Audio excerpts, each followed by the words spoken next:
importantíssimo. Vocês já ouviram falar da cervicalgia? Pois é uma dor na região da cervical, mas é um pouco diferente quando a gente fala assim, eu tô com um torcicolo, né? A cervicalgia, ela acaba cometendo aí outras partes do corpo e a gente vai entender exatamente por que tantas pessoas hoje estão sofrendo, sentindo essas dores. Quem vem falar é o ortopedista pela primeira vez, o Wilson Dracto. Tudo bem? Tudo bem. Como vai? Boa tarde, seja bem-vindo. Obrigado. Olha, quando a gente fala aí de dores na região da cervical, é impressionante, mas pelo menos uma vez na semana, parece que todo mundo sente aí uma dorzinha, né? Que acorda com essa região aí mais sensível. Por quê? Eu queria que você começasse explicando o que é, então, essa cervicalgia e se é, de fato, diferente do torcicolo que a gente está acostumado. Às vezes as pessoas têm dificuldade de separar o torcicolo da dor cervical. Uhum. Mas isso que você falou é muito próprio. As pessoas estão tendo muita dor na coluna, né? Dor na região cervical, dor na região lombar. No dia a dia, isso atrapalha o trabalho. E isso passou a ser uma coisa importante porque atrapalha e acaba tendo até repercussões econômicas.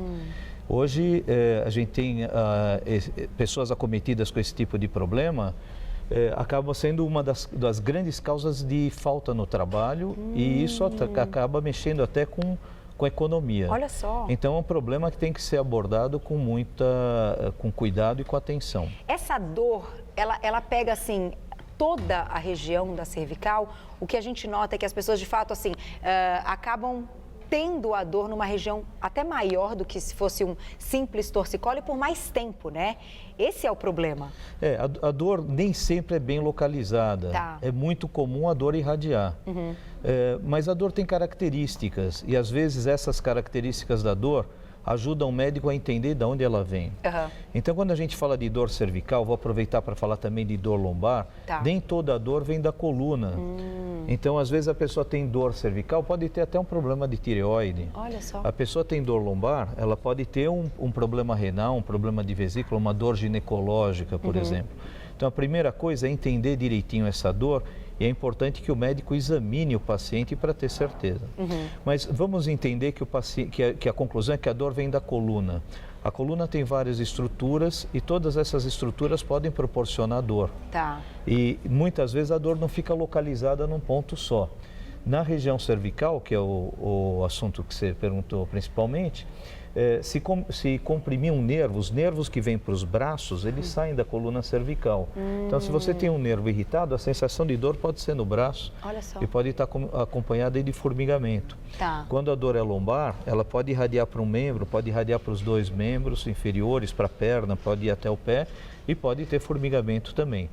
Então, essas diferentes características sugerem para a gente que tipo de problema que a pessoa tem. Então, é muito importante quando essa pessoa procura um médico, que ela explique direitinho, o médico sempre vai perguntar as características da dor para ele poder entender o mecanismo e tentar identificar qual a estrutura que está sendo acometida. Agora, quando a pessoa sentiu aquela fisgada, né, que a gente diz, do nada, fez algum movimento e de repente veio... Dá uma travada. Dá uma travada, que a pessoa não consegue olhar para o lado, sente que está repuxando tudo. O que deve ser feito assim imediatamente? Tem alguma coisa que pode ser feita? Primeiro não ficar forçando o movimento. Se a dor está presente e piora com o movimento, não é para forçar o movimento.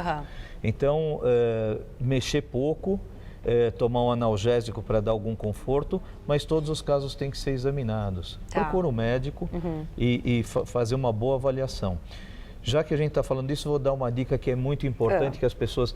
É muito comum, por exemplo, no meu consultório, as pessoas vêm consultar, ela já chega com o exame na mão. Olha, doutor, primeira coisa, eu quero entender o que a pessoa tem. O exame não é tudo. É um complemento, É um complemento. Então, a primeira coisa, a pessoa vai chegar, ela tem que explicar o que ela está sentindo, o médico tem que conhecer esse paciente. Às vezes o paciente é mais velho, é mais jovem, ou tem um outro problema, outros problemas de saúde. Então, a gente tem que ouvir a história do paciente e examinar. O exame vem depois. Então, essa é uma coisa que é muito interessante a gente usar o seu programa para deixar isso claro. Não, e a gente fala isso aqui, né, é sempre muito pontual, e eu acho que nas pautas de saúde são, assim, primordiais. Quando a gente fala da ida ao médico e da consulta, não pode faltar numa consulta que o médico examine o paciente, Absolutamente. né? Eu sempre gosto de dizer isso, exija que o médico te examine. Isso é o mais importante. Né? Isso é o mais importante. Conversar com o paciente, examinar o paciente é mais importante do que ver o exame. Então, hoje existe um clima de ansiedade. Às vezes você vai, o que eu vou te dizer é verdade, o paciente vem no consultório, eu vou cumprimentar, ele me dá um envelope na mão. Em vez de ele me dar a mão, ele me dá um envelope. Olha só. É até constrangedor, né? Olha só. Olha, gente, mas é bom você dizer isso, até porque a gente está falando de um caso de dor. Então, para saber exatamente a localização dessa dor, é claro que o médico tem que examinar, palpar. E aí, já te pergunto, para as pessoas que passam a ter essa dor constantemente, né? Que mais de uma vez na semana, mais de uma vez no dia, aquilo está incomodando. A gente já considera isso, enfim, uma doença que a pessoa tem que ter um tratamento ou tem que buscar de fato a causa, porque muitas vezes tem a ver com outras áreas do corpo? Olha, para a gente instituir um tratamento, a primeira coisa a gente tem que fazer um diagnóstico. Então, a pessoa veio com dor, a gente vai entender essa dor, é um episódio de uma semana, nunca teve antes, ou não, eu tenho dor há 5 anos, ela aparece frequentemente, a cada 3, 4, 5 meses, eu deixo de trabalhar 2, 3 dias, fico de mau humor, todo mundo quer ir passear na minha casa, eu fico em casa, tomo remédio, etc. Então, você vai separar essas situações. Aí você vai acabar chegando a uma conclusão, não, é uma dor lombar, você pode até ter uma conclusão, chegar à conclusão que é uma doença. Então, tem várias doenças que podem acometer. Você pode ter o doente que vem com uma situação, né? Tá. Então, foi fazer academia, deu uma torcida, machucou, não tem nenhuma alteração estrutural, anatômica da coluna, ou o paciente que já tem uma condição na coluna, onde, por exemplo, tem o nome até estigmatizado, que tem uma hérnia de disco. Então, tem uma hérnia de disco, já tem um desgaste, tem um bico de papagaio, o disco gastou, o que está acontecendo? Então, isso é uma situação, é uma doença. Precisa tratar? Precisa tratar. Tratar não quer dizer operar. Operar, é isso que eu ia te Tratar não quer dizer perguntar. operar. Então, já que você está falando nisso, uma consideração importante é o seguinte, menos de 10% dos pacientes que têm hérnia de disco ou têm problemas da coluna necessitam o tratamento cirúrgico. Existem outras formas de tratamento eficientes. Então, lógico que tem pessoas que vão acabar tendo que ser operadas. E quando a gente fala de cirurgia da coluna, existe também um verdadeiro estigma. Nossa, nunca fica bom, nunca sara. Demora para voltar à rotina. Demora, ou não vai ficar bom. O que está acontecendo com isso? Isso é um assunto interessante, que é exatamente uma das pautas do congresso que nós estamos organizando. Vai acontecer na semana que vem. É o Congresso Brasileiro de Cirurgia Minimamente Invasiva da Coluna. Olha que legal. É o 4º Cominco. E ele é precedido até de um pré-congresso, é um simpósio no Hospital São José da Beneficência Portuguesa aqui de São Paulo, onde algumas cirurgias modernas e recentes são demonstradas para um público no auditório, são transmitidas pelo do centro cirúrgico, olha que legal. Com tecnologias novas ao vivo. Então, existem essas técnicas minimamente invasivas, que são técnicas mais modernas. Eu vou dar um exemplo. Na hérnia de disco, a gente consegue tirar através de um artroscópio, de um buraquinho com anestesia local. Olha. Então, a diferença do que se fazia com incisão grande, é lógico que isso não é para todos os pacientes. E esse é um dos exemplos de técnica minimamente invasiva, mas existe uma série de outros. Tem pacientes, por exemplo, que tem um tipo de dor que às vezes com uma agulha, com uma ponteira de radiofrequência, a gente neutraliza o nervo que está... E para a dor. Olha, isso muda a vida. Você pega uma pessoa de idade que precisa... Você estava falando agora há pouco de atividade física, uma pessoa que precisa fazer caminhadas. A pessoa não consegue, não porque consegue. A dor incomoda. Ela vai no cardiologista, o cardiologista fala, a senhora precisa andar. Vai no médico, está tratando diabetes, a senhora precisa caminhar, gastar, mas eu não consigo, eu tenho dor. Às vezes, lógico que não serve para tudo, mas você diagnostica a fonte de dor, às vezes com uma radiofrequência, às vezes com a inserção de um implante no local onde existe uma compressão, você consegue tirar esse sintoma. Você não resolveu todos os problemas da paciente, mas você melhora a condição. Já que você tocou, desculpa te interromper, no assunto da coluna, uma pergunta, na verdade uma curiosidade. A gente nota que muitos pacientes que se queixam de dores na coluna usam aí uma espécie de... Colete. De colete, um colete. Ele é recomendado mesmo? O colete, ele pode diminuir a dor, ele melhora a postura? Qual é, de fato, o objetivo do colete? O objetivo principal é tirar a dor. A gente está falando de pessoas com dor, não estamos falando de colete em criança com deformidade. Tá. Então, o colete, ele dá um certo grau de mobilização, dá um certo suporte, dá um pouco mais de conforto e confiança para o paciente e pode tirar um X% de dor desse paciente. Então, ele é um recurso a mais numa crise aguda ou num pós-operatório, você pode usar. Então, ele tem valor e ele faz parte do tratamento que tem que ser programado pelo médico. Olha, isso é importante. Agora, minha diretora fez uma pergunta, no caso de uma crise, no momento que vem a crise, utilizar as bolsas de água quente, funcionam? Bolsa de água quente também pode dar conforto. Tá. Ela dá uma relaxada na musculatura, dá uma sensação de conforto, engana um pouco a dor e pode ajudar. Tá. Mas não é o tratamento, né? Tem que, de fato, buscar tratamento. Tem que buscar o tratamento. Para os pacientes que não precisam aí de uma cirurgia, né, que esse efeito final, então, não é a cirurgia, o que é recomendado? De repente, passar por sessões de massagem, acupuntura, esse tipo de coisa tem aí resultados? Existe um pacotão de tratamento que a gente define como o tratamento conservador. No tratamento conservador, você tem medicamentos, com todas as classes de medicamentos. Você tem analgésicos, tem anti-inflamatórios, corticoides que tem que ser usados com critério. Tá. Você pode usar o colete que você exemplificou, fisioterapia é válido, acupuntura é válido, RPG é válido, tudo isso é válido.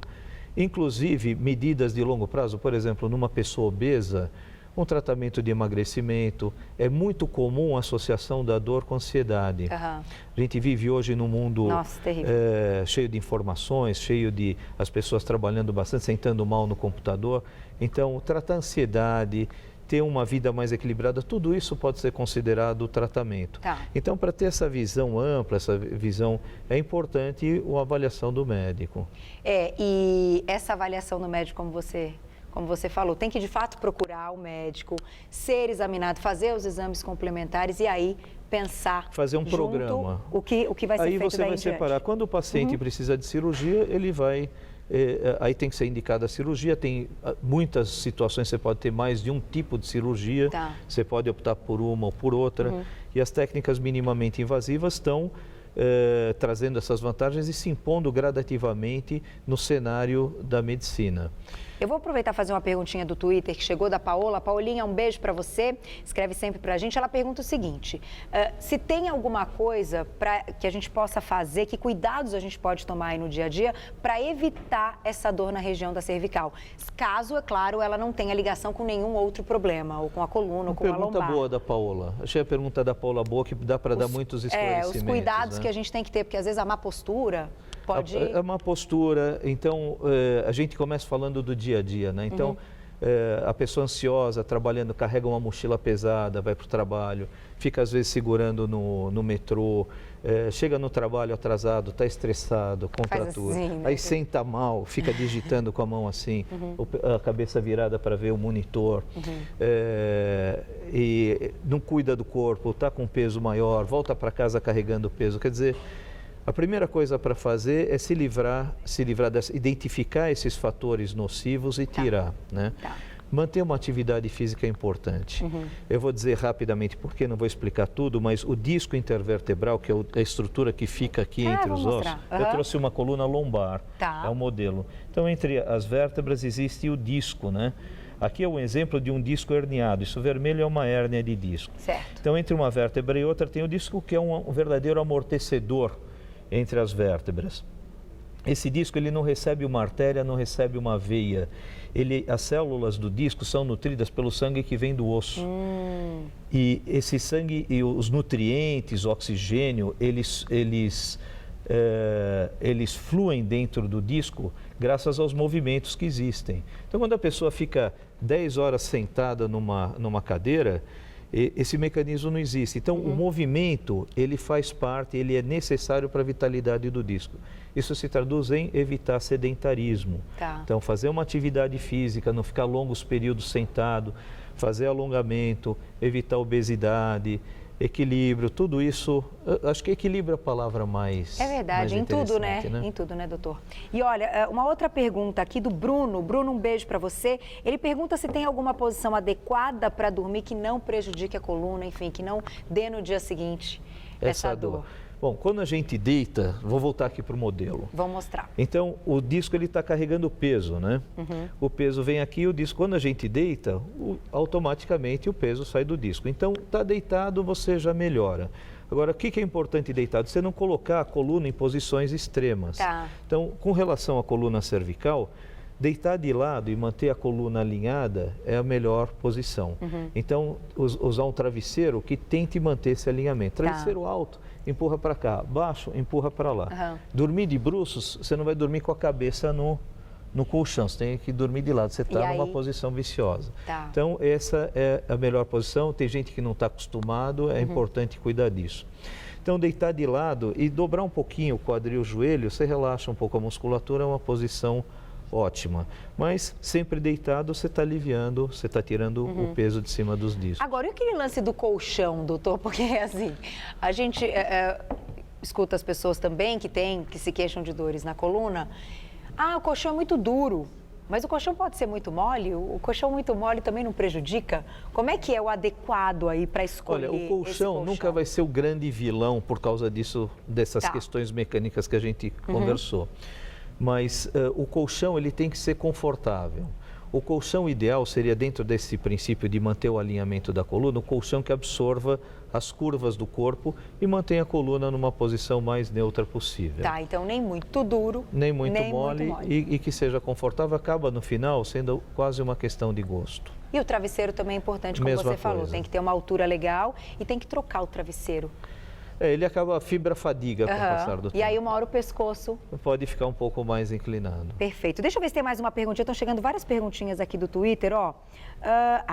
Essa pergunta é interessante. A gente nunca falou sobre a fibromialgia aqui no programa, mas é um assunto que logo mais a gente vai colocar como pauta. A Lígia Pompeu, Lígia, um beijo para você, está perguntando se essas dores podem ser confundidas. É que aí a gente teria que entrar nessa pauta da fibromialgia, que é uma doença que as pessoas têm muita dor, né? Sentem muita dor no corpo todo. A pergunta da Lígia é muito adequada. Também tenho vontade de responder longamente, infelizmente a gente não vai ter esse tempo, mas todas as dores, a gente tem que tomar cuidado com dor. As dores têm que ser interpretadas. A pessoa chega com dor, a gente tem que tentar encontrar a razão dessa dor. Então, normalmente o paciente com fibromialgia tem sempre um componente emocional associado, tem muitas queixas. Então, o trabalho do médico é tentar tirar esse ruído geral para tentar encontrar qual que é a queixa principal. Na fibromialgia, a fibromialgia é caracterizada por muitos pontos de dor. Então, são diagnósticos diferentes, o médico tem que separar um diagnóstico do outro. De qualquer maneira, pode ser até que ela, como paciente, não saiba fazer essa diferenciação. Não é o papel dela. Mas então vai no médico com essas queixas. Se você me permitir eu falar só mais alguma coisa sobre a cirurgia minimamente invasiva. Pode dizer, eu já vou separar mais uma perguntinha. Eu falo até com hoje os médicos brasileiros têm um papel importante no contexto mundial da cirurgia minimamente invasiva. Então, esse congresso que vai acontecer daqui a 10 dias é um congresso brasileiro. Nós vamos ter 28 conferencistas internacionais. Vamos ter mais ou menos 700 médicos participantes. Faz parte do calendário científico brasileiro e internacional. Os médicos brasileiros hoje já são referência e estão participando do desenvolvimento disso no mundo. Então, já é um trabalho de muitos anos da Associação Brasileira de Medicina Minimamente Invasiva da Coluna e alguns hospitais que sempre apoiaram. Hoje a gente tem no Hospital São José um centro de cirurgia minimamente invasiva da coluna, atendendo os pacientes aqui na Beneficência Portuguesa de São Paulo, e esse tipo de tratamento já está disponível para quem precisa. Então vamos fazer o seguinte, eu te convido, doutora, a voltar e trazer essas imagens e o que foi discutido no Congresso para a gente mostrar aqui, porque quando a gente fala minimamente invasivo, até você deu uma explicação, a gente imagina, mas eu acho que mostrando, né, se a gente puder mostrar essas imagens, como você falou, que até na hora vão passar ali ao vivo para o Congresso, se a gente puder trazer aqui para o programa. Com o maior prazer. Está convidado para a gente mostrar. Isso é muito legal, até que para as pessoas terem menos receio quando forem procurar ajuda, esse estigma, né? Exatamente. Existe tratamento moderno. Obrigada. Prazer. Obrigado. Até a próxima. Ótimo papo. Olha, quero agradecer